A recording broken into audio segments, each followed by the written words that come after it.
It's an easy way to give old furniture a whole new look. Leanne Lee is back with us to show you how to use chalk paint. Not only use, but make it. We're going to go from the very beginning. Now, what is chalk paint for the folks out there that do not know what it is? Okay. Chalk paint is actually a chalk style of paint. And it's was designed to transform furniture to make it look vintage. Vintage look. Yes. Now, distressed a little bit. Exactly. Now, chalk paint is actually a name brand for a product that Annie Sloan created. It's like Kleenex is for tissues. Got it. So we are going to work with chalk style paints today. Okay, so you can make it at home, and there's a big difference in the price.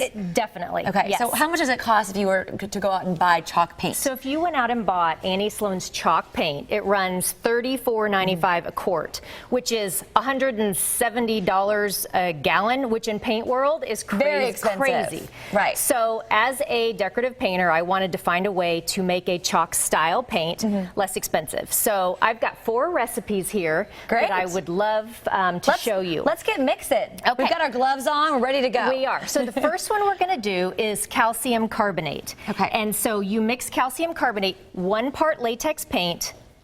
No, I'm sorry, 2 parts latex paint to 1 part calcium carbonate. So I've got them mixed up here. We're going to do a 1/2 cup and 1/4 cup of the calcium carbonate. So just put them in there. Yep. All right.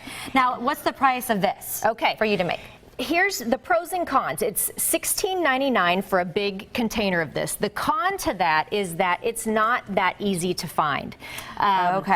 You can go to some of your bigger pharmacies and see if you can have them order it, or you can get it online. You're just going to have that waiting time. If you decide you want to do a project tomorrow, know that you're not going to be able to just go get calcium carbonate right away. Now, what that is actually is Tums.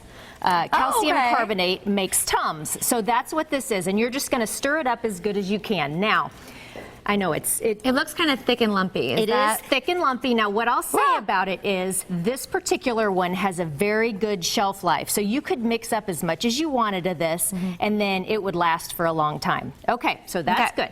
Now let's go. This is plaster of Paris. Okay. That's found at Hobby Lobby, $2.99 for a big container of this. Now we're going to take that. Let's take a little bit of water. Okay, so add some water. 1/2 cup of latex paint, just a squirt of water, and then we're going to add then our plaster of Paris. Okay. What is this? What is the addition to the paint doing? Now, what it's creating is it's giving us that chalky look. Because if you just do regular paint, you're not going to get that chalky feel that you get with vintage furniture. Okay. Now, what I like about making my own chalk paint, now you see real quick, and I will, but see how much smoother that is? So that's got a smoother texture, so that's going to be good for spreading. Okay. All right, let's move on to this. Now, this is unsanded grout. We're going to put a little bit of water, get this at Home Depot. Get your unsanded grout, and then once again your paint. Now I'm unsanded grout. I'm using Sherwin-Williams Interesting Aqua. What I like about making my own paints is I can use my own colors. When you buy Annie Sloan paint, they're going to be pre-mixed colors, and then everybody's furniture looks exactly the same. And what I'm trying to do is create my own custom looks. So you can go, now you still need a good quality paint. Like I said, I use Sherwin-Williams for this. If you like this color, this is Interesting Aqua. It's very similar to Annie Sloan's Duck Egg Blue, which I've got here. Okay. So, and then the last one is the baking. You do it. Yeah, the baking soda mixture. So that's easy, something we have in our house. Yeah, so it's 1 part to 2 parts. Latex paint and baking soda. We mix this up. Now, I will tell you that some things I found out as I was using these. The grout mixture sets up way too fast. You do not have long at all to work with that. You have to work fast. Get it up there. Fast, yes. And then if you make a mistake or something, then you're like, ah! Exactly, yeah. I can't go back and retouch it. No, you have to start it up again. So here's the baking soda mixture.